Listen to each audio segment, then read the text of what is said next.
இந்த சோதனை செந்தில் பாலாஜி மதுபான முறைகேடு அதை மட்டும் வச்சு பார்க்குறதா, இல்லை செந்தில் பாலாஜி மதுபான முறைகேடு திமுக அப்படின்னு பார்க்கணுமா? உங்களுடைய முதற்கட்ட கருத்து என்ன? நீங்க கேட்டதை போல திமுகவோடு தொடர்பு பிடித்துதான் இதை நாம் பார்க்க வேண்டியிருக்கிறது. ஏனென்றால் தேர்தலுக்கு முன்பு விஜய் அவர்கள் ஒரு விஷயத்தை மிக முக்கியமாக பேசிக்கொண்டே இருந்தார். 2 பேருக்கு இடையில தான் போட்டி, ஒன்று திமுக, இன்னொன்று தாவேகா என்பதாகத்தான் அவருடைய உரை கட்டமைக்கப்பட்டிருந்தது. தேர்தலுக்கு பின்பு பாருங்க, திருச்சி கிழக்கில் நன்றி சொல்லி போகிறார். தான் போட்டியிட்டு வெற்றி பெற்ற தொகுதியில் நன்றி சொல்ல போகிறப்ப கூட இப்போ 2 பேருக்கு இடையில தான் போட்டி, ஒன்று திமுக, இன்னொன்று தாவேகா என்பதை உறுதி செய்கிறார். அப்ப களத்துல கடந்த 2.5 மாதங்களாக தாவேகாவுடைய ஆட்சி இருக்கிறது. அந்த ஆட்சிக்கு ஒரு மதிப்பு இருக்கணும்ல, ஒரு மதிப்பீடு கொடுப்பாங்க மக்கள். நீங்க திமுக வேண்டாம், அதிமுக வேண்டாம்னு மக்கள் வாக்களித்திருக்காங்க. அந்த வாக்குக்கு ஒரு மதிப்பீடு கொடுப்பாங்க. அவ கிட்டத்தட்ட அது திட்டங்களின் வழியா கொடுப்பாங்க, சட்டம் ஒழுங்கு சார்ந்த விஷயங்களின் வழியா கொடுப்பாங்க. அன்றாட தங்களோட லைஃபோட வழியா அதை மக்கள் பொருத்தி பார்ப்பாங்க. அப்ப அதற்கான நேரம் மக்களுக்கு வாய்க்காம இருக்கணும்னா 2 ஆட்டம் ஆடணும். ஒன்று, இன்றைக்கும் திமுக மீதான ஒரு ஆட்டம் ஆடிக்கொண்டே இருப்பது. திமுக தாங்க காரணம், எல்லாவற்றுக்கும் திமுக தான் காரணம் என்பது போன்ற ஒரு ஆட்டம். அதனுடைய நீட்சியாகத்தான் இதை நான் பார்க்கிறேன். நீங்க கிட்டத்தட்ட இன்னொன்று, அதிமுகவில் இருந்து பல விஐபிகள் நகர்ந்துட்டாங்க. ஆனா அதிமுக தொண்டர்களை இன்னும் ஈர்க்க வேண்டியிருக்கு. நான் திரும்பி இந்த இடத்துல நான் களத்தில் பார்த்த அனுபவத்துல தான் சொல்றேன். அதிமுக நிர்வாகிகளை ஈர்த்துட்டாரு. கிட்டத்தட்ட அதிமுகவில் இருந்து தேர்ந்தெடுக்கப்பட்ட ஒரு கவுன்சிலர் லெவல்ல கூட ஈர்த்துட்டாரு.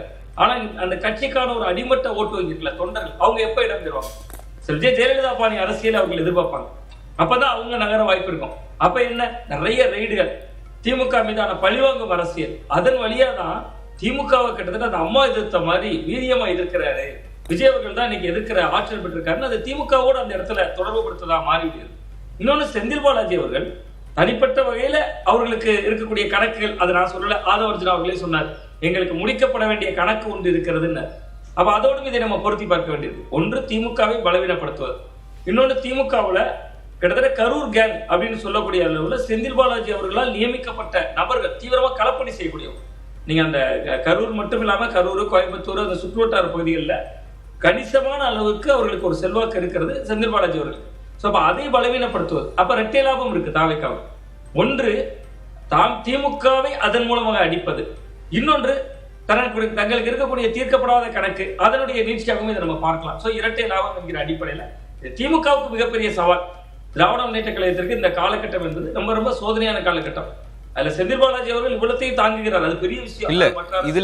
இதுல சில விஷயங்கள்ல உண்மைகள் கூட இருக்கலாம், முறைகேடுகள் நடந்திருக்கலாம். அதையொட்டிய விசாரணையாக இதை எடுத்துக்க முடியாதா? இல்ல, ஒரே நபர் எத்தனை அமைப்புகளால் விசாரணைக்கு உட்படுத்தப்படுகிறார் என்கிற ஒரு இடம் இருக்குல்ல. நீங்க இந்த டாஸ்மாக் விவகாரம் தொடர்பாக ஏற்கனவே அவர் மீது வழக்கல் இருக்கிறது. அப்ப அதனுடைய தன்மைக்கு மாறாக அமலாக்கத்துறை விசாரணையில் கூட இருக்கக்கூடிய வழக்கெல்லாம் இருக்கு. அந்த சூழல்ல இப்ப மீண்டும் ஒரு லஞ்ச ஒழிப்பு போலீசார் அதே விவகாரம் தானே. நீங்க அதுல என்ன, நீங்க பழைய கல்லு புதிய மெத்தை நம்பும். நம்ம அவரை செந்தில் பாலாஜி அவர்கள் எந்த விதத்திலும் நம்ம நியாயப்படுத்திடல. அது கிட்டத்தட்ட அது நிரூபிக்கப்பட்ட வழக்குகளே அவர் மீது இருக்கிறது. பல வழக்குகள் இருக்கு. நீங்க வருமானத்துக்கு அதிகமாக ஒரு சொத்து சேர்த்ததாக இருக்கலாம், வேலை வாங்கி தருவதாக பாதிக்கப்பட்டவர்கள் புகார் கொடுத்ததனுடைய அடிப்படையில் தான் ஏற்கனவே வழக்கு பதிவு செய்யப்பட்டது. அதன் பேர்ல தான் அமலாக்கத்துறை வந்தாங்க. பட் இந்த ஆட்டம், நான் கிட்டத்தட்ட என்ன சொன்னா, தாவேகா அரசு மே 10 வருதுன்னா இன்னைக்கு கிட்டத்தட்ட ஒரு 50-60 நாட்களுக்கு இடையில இவ்வளவு தூரம் பல வழக்குகளை பாய்ச்சுறாங்கல்ல, அந்த வேகத்தை சொல்கிறேன். அதுல அரசியல் கணக்கு இருக்கு. சட்டத்தின்படி எந்த நபராக இருந்தாலும் விசாரணைக்கு உட்படுத்தப்பட்டவர் தான். நீங்க இப்ப நீங்க குதிரை பேர விவகாரம் சர்ச்சையாகுது, இவராகவே போய் ஜாமீன் எடுத்துக்கிறாரு, முன்ஜாமீன் வாங்கிக்கிறாரு, சம்மன் கொடுக்குறாங்க, முன்ஜாமீன் வாங்கிக்கிறாரு. அப்ப பல வழக்குகள் ஒரு நபர் மீது பாய்ச்சப்படுது, அது ஒரு நிலை. அது கூட நம்ம விட்டுறலாம், அது விவாதத்திற்கு உட்பட்டது இல்லதான்.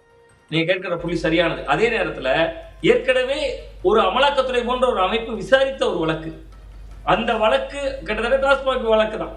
அப்ப அதற்கு இருக்கக்கூடிய மத்தியில மீண்டும் அதை ஏன் ஒரு லஞ்ச ஒழிப்பு போலீசார் போன்றவர்கள் அதே மாதிரியான ஒரு தன்மையில் ஒரு வழக்கு மீண்டும் ஏன் எடுக்கிறாங்கிற ஒரு கேள்வி வருதுல. அப்ப அதற்குள்ள ஏதோ ஒரு வகையில ஒரு சின்ன அரசியல் கணக்கு இருக்கு.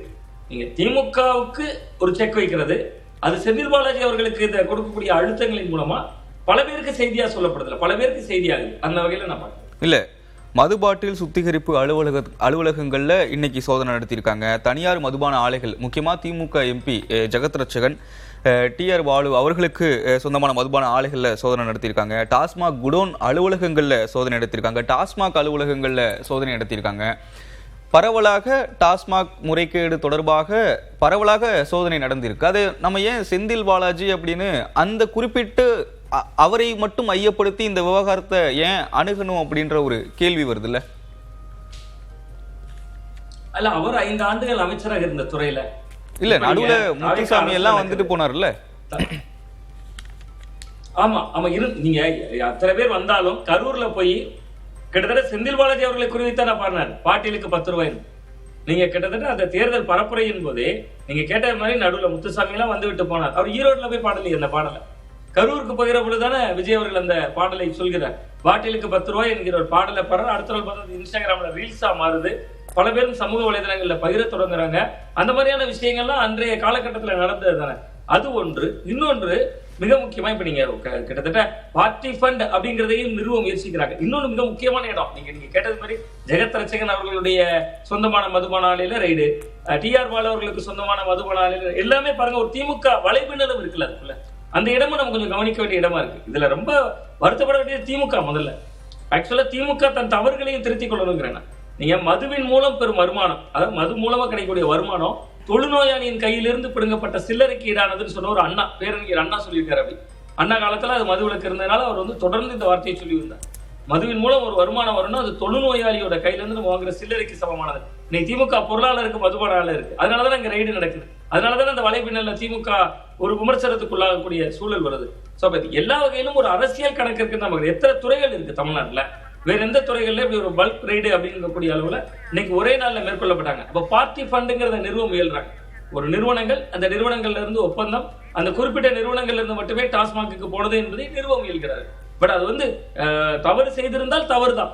பட் ஆனா இதற்குள்ள அரசியல் கணக்குகள் இருக்கு. அரசியல் கணக்கோடு தான் இந்த ரைடுகள் நடத்தப்படுதுங்கிறதுல சந்தேகம் இருந்தா இல்லை சுவாமிநாதன், கடந்த காலங்களில் நாம் பார்த்துருக்கோம். கலைஞர் கைது, இந்த மாதிரியான அரசியல் தலைவர்கள் கைதுகளின் போது அந்த கட்சி தோத்து போயிருந்தா அந்த கைதுகளின் மூலமாக புத்துணர்ச்சி பெறும், தொண்டர்கள் திரளுவாங்க. இந்த மாதிரியான விஷயங்களை எல்லாம் நம்ம பார்த்துருக்கோம். விஜய் அரசு இதையெல்லாம் உணராமல் இருப்பாங்களா? அப்படி உணர்ந்தும் செந்தில் பாலாஜி, வேலு இது போன்ற விஷயங்கள்ல ஈடுபட்டுக்கிட்டு வர்றது காரணம் இல்லாமல் இருக்குமா அப்படின்றது தான் இப்போ கேள்வி. நம்ம நடவடிக்கை எடுத்தா அவர்கள் ஒன்று திரளுவதற்கான வாய்ப்பு இருக்கிறது, அவங்க நமக்கு எதிராக வீரியமாக எழுவதற்கான வாய்ப்பு இருக்கிறது. அப்படியெல்லாம் இருக்கிற சூழல்ல அதை ஏன் வந்து தாவேக அரசாங்கம் யோசிக்காமல இந்த நடவடிக்கைகளை எடுப்பாங்க? இல்ல, ரொம்ப முக்கியமான ஒரு கேள்வி இது. நீங்க வந்து கடந்த காலங்கள்ல பாத்தீங்கன்னா நீங்க கேட்ட அழகான ஒரு ஒப்புமை. கலைஞர் அவர்களுடைய காலத்துல கலைஞர் அவர்களை கைது செய்தால் திமுகவினர் வெகுண்டெழுந்தாங்க. ஜெயலலிதா அவர்கள் உங்களுக்கு நினைவுல இருக்கும், அந்த சொத்து குவிப்பு வழக்குல கர்நாடகால சிறையில் இருந்த பொழுது எங்க ஊர்ல சாதாரண ஒரு அதிமுக போஸ்ட் ஒட்டியிருந்தார். காவிரியை வேணா நீ வச்சுக்க, எங்க அம்மாவை திருப்பி தான் ஒட்டியிருந்தார். ஒரு தொண்டருடைய மனநிலை அது. நீங்க கேட்கிற மாதிரி அது ஒரு உணர்ச்சி திறன், அந்த மாதிரி ஒரு உணர்ச்சி பிம்பமா இருப்பாங்க. அது யாருக்கு இருந்தாங்க? கலைஞர் அவர்களுக்கு இருந்தாங்க, ஜெயலலிதா அவர்களுக்கு இருந்தாங்க. நீங்க கடந்த 9 ஆண்டு தமிழக அரசியல் வரலாறு எடுத்துக்கங்களேன். நான் சொல்றது கலைஞருக்கு பின்பு. மு.க. ஸ்டாலின் அவர்களுடைய அந்த 5 ஆண்டு காலமாக இருந்தாலும் சரி, எடப்பாடி பழனிசாமி அவர்களுடைய இந்த 4 ஆண்டு காலமாக இருந்தாலும் சரி, தொண்டர்களோட உணர்வு ரீதியா கனெக்ட் ஆகிற இடத்துல இருந்து திராவிட கட்சிகள் விலகிட்டாங்கன்னு தான் நான் பாக்குறேன். அது எந்த விதமான உணர்வு கனெக்டும் இல்லை. நான் ஒரு சின்ன எக்ஸாம்பிள் கேட்கிறேன். கொளத்தூர் தொகுதியில மு.க. ஸ்டாலின் அவர்கள் தோல்வி அடைகிறார். அவரை பார்த்தா வருத்தப்படுறாங்க. தமிழ்நாடு பூரா திமுகவினர் ஆழ்ந்த வருத்தத்தில் இருக்காங்க. சமூக வலைதளங்கள் பூரா அது குறித்த பதிவுகளாக தான் வருது. எங்க திரும்பினாலும் திமுகவினர் வீட்டுல அதை பேசி அழுதுகிட்டே இருக்காங்க. ஒரு துறையோ சமாளிக்க முடியல, சமாதானப்படுத்த முடியல. எத்தனை மாவட்ட செயலாளர்கள் உடனடியாக கட்சி அலுவலகத்துல கூடினாங்க. அந்த மாதிரியான விஷயங்கள் நம்ம பொருத்தி பாருங்களேன். நான் சொல்ற இடம் வந்து கட்சிகளை பலவீனமா சொல்லல. நீங்க ஜெயலலிதா அவர்கள் கலைஞர் அவர்களுடைய காலத்துல இருந்த திமுக, அதிமுக 2 கட்சியிலுமே இன்னைக்கு இல்ல. நம்ம வெளிப்படையாக பொதுவெளியில் பார்க்கிற பொழுது அதிமுக பலவீனப்பட்டிருக்கிறது தான் பேசுறோம். பட் திமுகவே அந்த பலவீனத்துலதான் இருக்குங்கிற ஒன்று. இன்னொன்னு நீங்க கேட்டது மாதிரி செந்தில் பாலாஜி அவர்களுடைய விஷயத்துல ஒரு அழுத்தம் கொடுக்குறாங்க. திமுக வீரியமாக தொண்டர்கள் திரளணும், உண்மைதான் திரளணும். எந்த மாதிரியான திமுகவினராக இருந்தா திரளுவாங்க, அது 2வது நிலை. இந்த செந்தில் பாலாஜி அவர்கள் அதிமுகவில் உருவானவர். அதற்கு பின்பு அம்மா மக்கள் முன்னேற்ற கழகத்தில் இருந்தவர். இப்ப திமுகவில் இருக்கிறவர். நீங்க முரசொலியில ஊழலின் ஊற்றுக்கண் செந்தில் பாலாஜி என்று கடந்த காலங்களில் முரசொலி அதிமுகவில் அவர் இருந்த போது கட்டுரை எழுதி இருக்கிறது. அப்ப அதை படித்து வளர்ந்த ஒரு திமுக தொண்டன் தான், முரசொலி படித்த திமுக தொண்டன் தான் உணர்வுபூர்வமான திமுக தொண்டனாக இருப்பான். அப்ப அவன் திரளுவதற்கான வாய்ப்பை நீங்க அன்னைக்கே அணை போட்டுட்டீங்க. அப்ப அந்த அரசியல் தலைவர்களின் மீதான மதிப்பீடுகளா நான் சொல்றேன். அன்றைக்கு இருந்த கலைஞர், ஜெயலலிதா அவர்களுடைய அரசியல் என்பது அவர்களுக்கு பின்பு நீங்க எந்த கட்சிக்கும் உணர்வு ரீதியா தரல மாட்டாங்க. நீங்க 2 விஷயம் தான் உணர்வு ரீதியா தரலன்னா தமிழ்நாடு இருக்கு.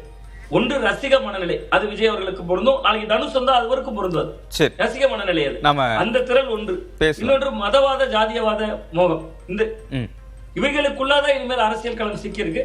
கொள்கை சித்தாந்த அடிப்படையில் திராவிட இயக்கங்கள் இருப்பாங்க. எந்த தலைவனுக்காகவும் அன்னைக்கெல்லாம் கலைஞருக்காக கலைஞர் ஒரு விஷயத்துல கைதுனா ராத்திரி மகள் நான் அதை தான் கேட்டேன். குளத்தூர்ல மு க ஸ்டாலின் அவர்கள் தோல்வி அடைகிறார். எல்லாருமே வருத்தப்படுறாங்க. அந்த வருத்தப்படுகிறார்கள் என்கிற நிலையோடு தான் அது நின்று விடுகிறது. அப்ப திமுக உணர்வு ரீதியா அந்த தொண்டர்கள் இன்னைக்கு பாருங்க, அது மாதிரியான பல விஷயங்கள் இருக்குல்ல.